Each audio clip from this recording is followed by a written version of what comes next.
The Wilson era is over. Here to talk about it, Orange Blue today. And I know Mace is on assignment because he was still at the facility. You're going to talk to Broncos' new starting quarterback, Jarrett Stidham, at the podium. I had to leave to come do some stuff in the studios, but I have a feeling one Andrew Mason is going to jump on the show if he can, live from Centura Health Training Center. But yeah, big news today. Orange Blue today. Cecil, Lammey, hope to be joined by Andrew Mason from the facility here in just a little bit. But yeah, was not expecting that. Wake up, cup of coffee. All of a sudden, it starts. Something we had talked about now is a thing. Russell Wilson is out. Jarrett Stidham is in. And Sean Payton is maybe not necessarily telling all the truths that he can tell. We'll get into it and talk about it. And this move was thought about months ago, in my opinion. Sean Payton didn't say that. Sean Payton probably wouldn't say that.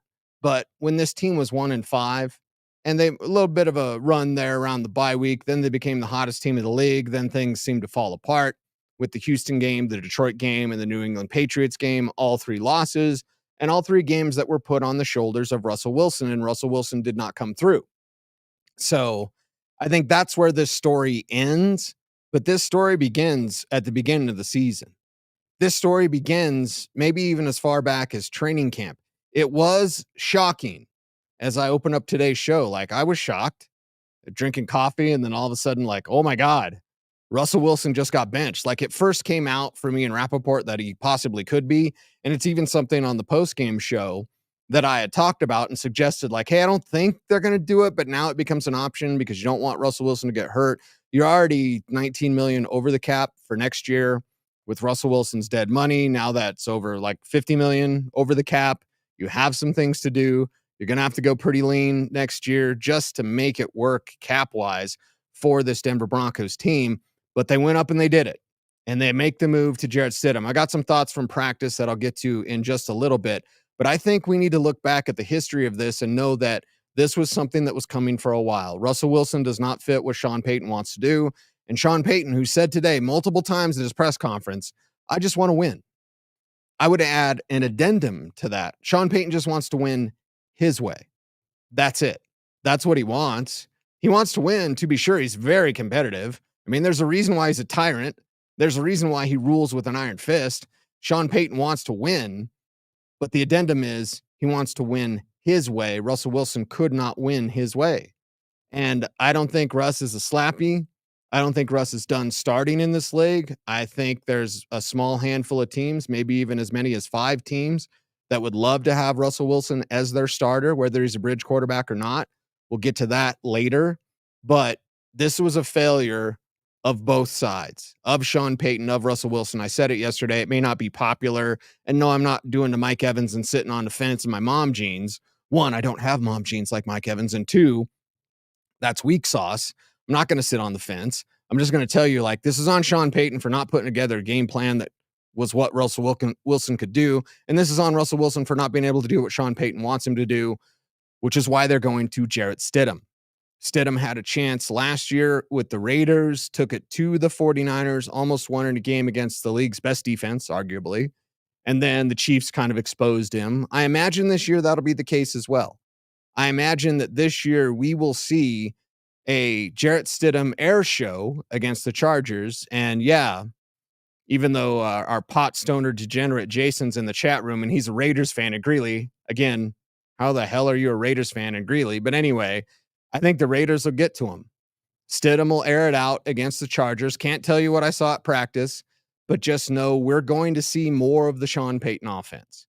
You didn't see it with Russell Wilson. You saw it at the beginning of the year and they were 1-5. Russell Wilson could not run what Sean Payton wanted him to run. Then they went super simple. They went super basic. They ran the ball effectively and they played outstanding defense. That's why they were the hottest team in the league. And I told the guys on the drive, I was like, this feels like we've been through 3 seasons this year. And it's not even January, but it feels like we've had 3 different versions. Hottest team in the league, playoff contender. Now they're not, even though they still are technically, and they could even win the division. which is crazy.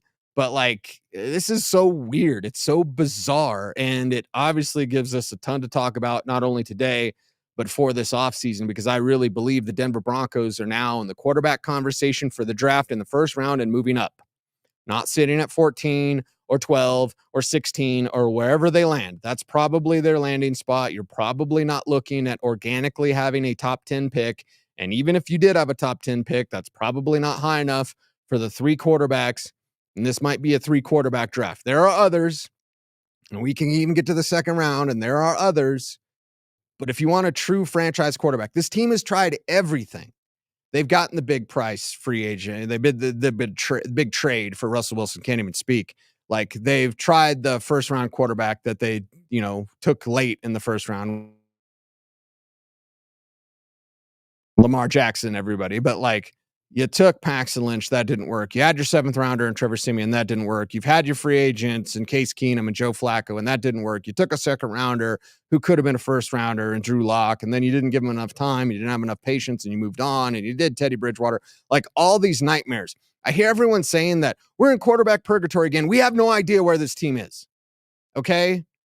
Before we all go Chicken Little and the sky is falling, and so many people reacting. And again, it's just what people do, I guess. So I shouldn't be outraged at the outrage, but I kind of am, because as someone who's passionate about this game, you just need to know this team wasn't going to get it done with Russell Wilson. That's why they move on. That's why they go to Jarrett Stidham. And now with 2 games left, we'll see what we have left with Jarrett Stidham, and we'll see how this Denver Broncos team looks. It is orange and blue today. And as promised, joining us from Centura Health Training Center, he is one Andrew Mason. He is our man on the plan, man on the scene. Mace, how's it going, man? We had a hell of a day today, huh? No doubt. I mean, I'm glad I've got the extra help today. Charlotte, my daughter, helped me do the setup here. You want to say hi? Hi, Charlotte. Yep. So I've had a couple of extra hands out here and boy, oh boy, did we need a little extra help today. This ended up being probably the most important and signature day of the regular season so far, at least other than game days. Yeah, gets us a huge conversation for the offseason. But Mace, let's sum up the locker room today.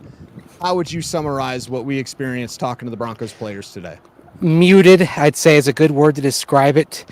Garett Bolles, for example, did not want to talk today. Mike McGlinchey did talk. Jerry Jeudy did talk.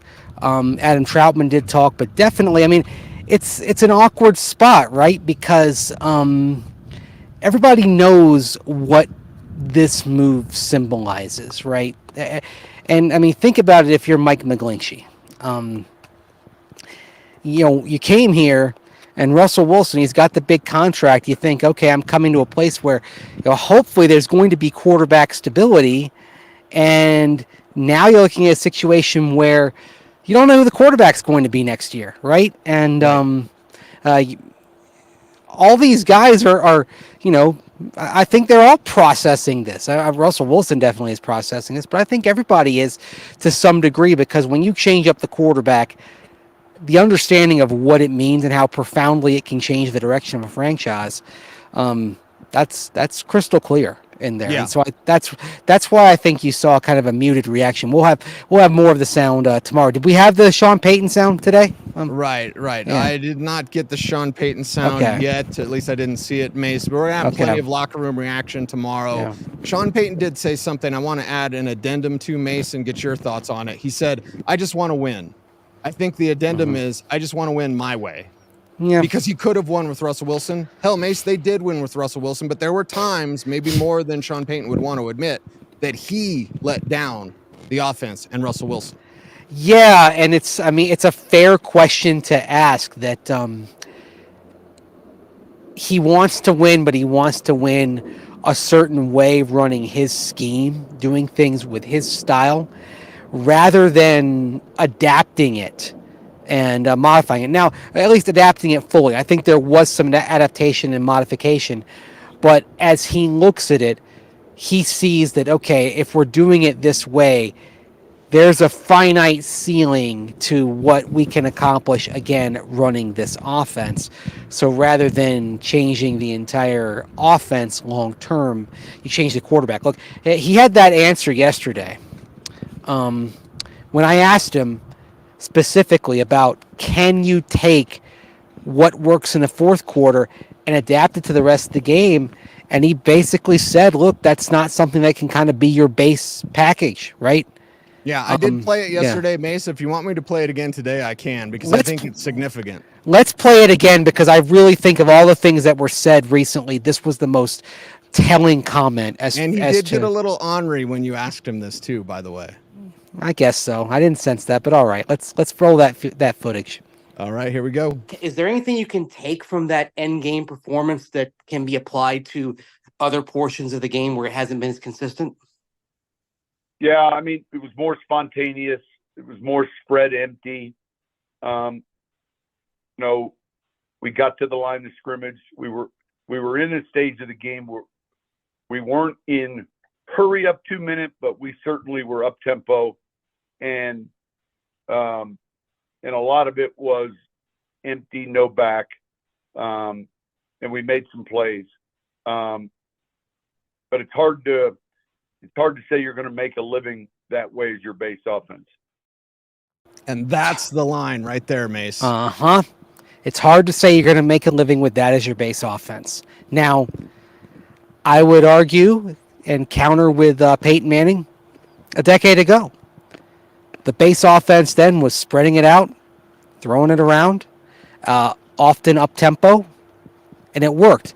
Now, there are other factors. Like if you go up-tempo, that means you're going into a high possession game rather than a low possession game, and you're putting additional stress on your defense as a result. So that is relevant too. But, I mean, basically what he was saying there was the things that work best for Russell Wilson do not, in his mind, mesh with what he thinks works best to build an entire offense. And that's why, of all the things he said, I think that was the tell of what came today and what's going to come in the future. Yeah, and I'll say this, a lot of fans surprised Mace. You and I not necessarily surprised. We had suggested it. But I think that statement that off of your question, what Sean Payton answered, tells you everything, because it's a control thing. You want to control the flow of the game. With Russell Wilson, he kind of plays out of control, and it works for him. It's just obviously not going to work for Sean Payton. You know what? I mean, there are echoes of this with other coaches as well. I mean, Mike Shanahan wanted to control things, right? Mm-hmm. It's why he couldn't live with Jake Plummer back in the day. He wanted a quarterback who could do certain things and it could hit his marks. And that's what a lot of offensive-minded coaches want. They have a play design and they want to see it executed as designed. Russell Wilson, to use Sean Payton's word to describe what was working on Sunday night, more spontaneous. When it works, it's more free-flowing. I mean, basically, it's the difference between playing a Mozart symphony and being a jam band. Mm-hmm. The orchestra, it's written a specific way, and it's all about precision, right? A jam band, it may never sound the same way twice, ever, right? Right. You know, jazz, a lot of good jazz is that way. I was going to bring up jazz, right? Yeah. Like you're just going to kind of improvise a little bit. And that's what Russell Wilson does. Sean Payton doesn't want that, though. Yeah.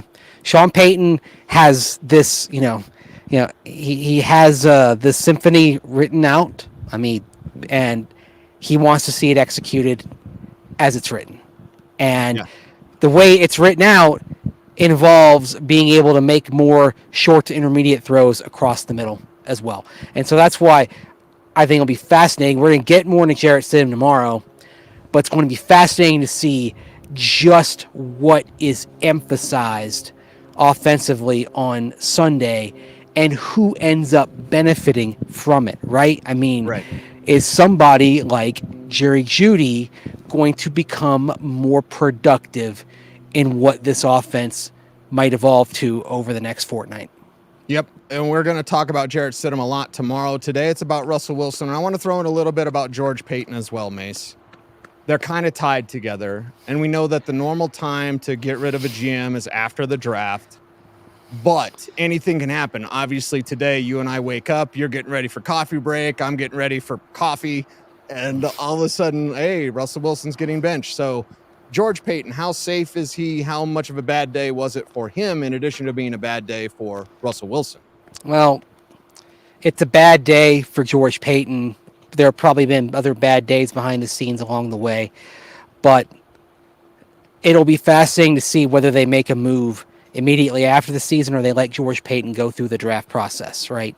Because that's the key thing. The natural end of the year for personnel people is, don't mean me smiling about this. It was, I was instructed by my assistant to smile.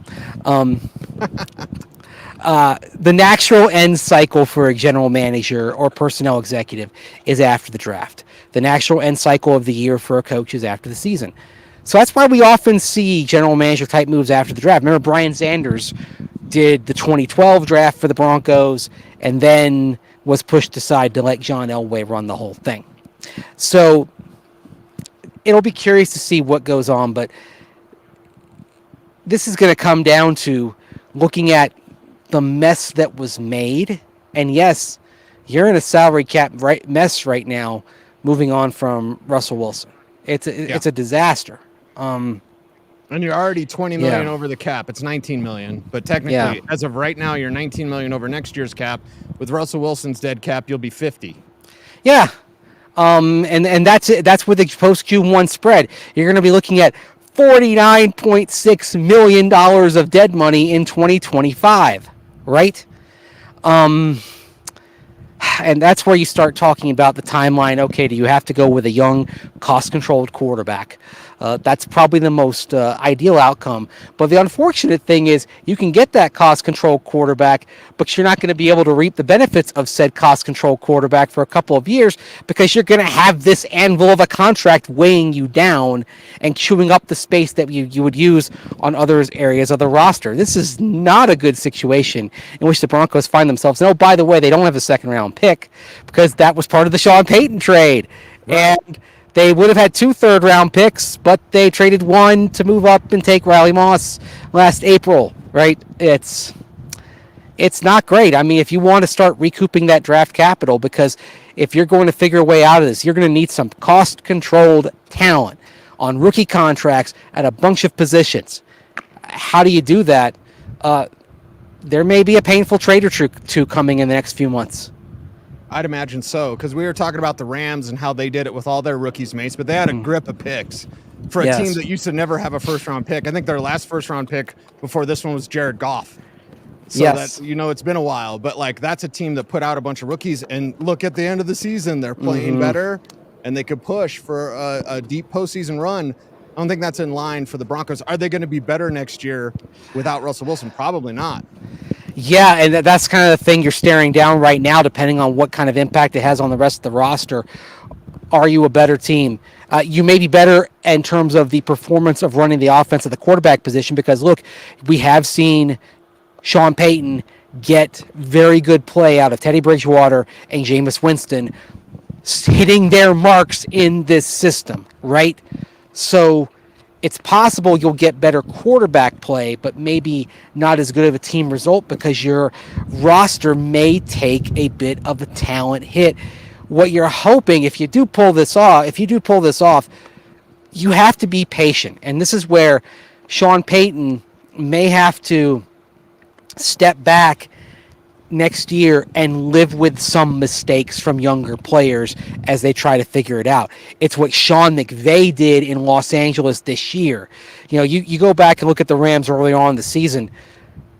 Even with Matthew Stafford out there before he missed some time to injury and then eventually came back, they were kind of a mess early in the season. Yep. It's because you had guys who were learning how to do it at a pro level. But now we're sitting here in late December, and the Rams look to be a dynamic, young, and very dangerous team that I think the Goliath of the NFC don't want to see in the playoffs. I don't think Detroit wants to be staring at the Los Angeles Rams in the first round at all. And not just because it might be the Matthew Stafford revenge game, although it could also be the Jared Goff revenge game from the Detroit perspective, but they're looking at how spry the Rams are and how you're seeing this talent grow and get better all over the roster. It looks, don't be deceived by 8-7. That Rams team looks more like an 11-4 team the way they're playing. And that's because they trusted the young talent, let them make their mistakes and get better. You almost need a baseball mentality, Cease. Because one of my favorite stories, you remember Carlos Gonzalez for the Rockies, Cargo? Yep, everyone loved Cargo, right? And Jim Tracy had replaced Clint Hurdle as manager. And Cargo was struggling, but the Rockies knew they had a really talented outfielder in him. They knew they had someone who's going to be a plus player. And so Jim Tracy has asked, well, how long are you going to keep running Cargo out there? And Tracy said, until he figures it out. And they were patient with him. And the result was they got one of the best outfielders they've ever had wear the purple and black, right? You're going to have to be patient. And if you go with a young quarterback next year, let's say, I don't know if you've mentioned the name Jaden Daniels today, but you and I have mentioned him, right? Yes. If it's Jaden Daniels, if it's Bo Nix, or it's J.J. McCarthy, whoever we're talking about, you got to be patient. You're going to have to live with the bumps. Yep, and Broncos country has lived with that. Orange and blue today. Cecil, Lammey, Andrew Mason. Mace, final one before we're done for today. Is there any chance Russ renegotiates? I think today's move and the way it was done, because you could have, made something up. Teams do it all the time. Hey, you got a contusion. No, I don't. Yes. I'm fine. No, you've got a contusion. You're done for the year. There were ways to do this to save face with Russell Wilson. Not only did they not do that, Sean Payton in his press conference today almost had little jabs at Russell Wilson, not intentionally. But is there any way now that Russell Wilson renegotiates? I highly doubt it. I highly doubt it. And I think, look, if they cut him, some team will sign him to be at least a bridge starter, right? It's a quarterback needy league. I don't know how, it only takes one team is the cliche. If you're Atlanta, for example, and you're looking at a pretty talented roster, but getting very little from the quarterback position, that's a move that might make some sense. There's going to be somebody, and look, he's still going to get what's left of his signing bonus from the Broncos. No one, financially, he's going to, reap the whirlwind. He'll be fine. Yeah, he'll be fine. Some team will get a bargain because I bet he'd sign for a pretty cheap deal based on the fact he's going to get that Broncos money. Today's show about Russ, tomorrow's show about Jarrett Stidham. But Charlotte is right, Mace, because you need to smile. It costs nothing, yet is beyond price. That's really good. That's a good one, isn't it? Who said that? I said it. I'm sorry for assuming that was someone else's thought. Well, I probably got it from somewhere, Mace. But yeah, it costs nothing and it's beyond price. So tell Charlotte she's right. Yeah, Charlotte, you're right. I got to smile. See? All right. Oh, it's been a day, Mace. It's been a day for sure. It's been a heck of a day, but we're here to inform and entertain, and there's plenty more to dive into. But wow, this is a day that in March 2022, when the Broncos trade for Russell Wilson, nobody could have foreseen coming this soon. Nope. This is wild. So. Yep.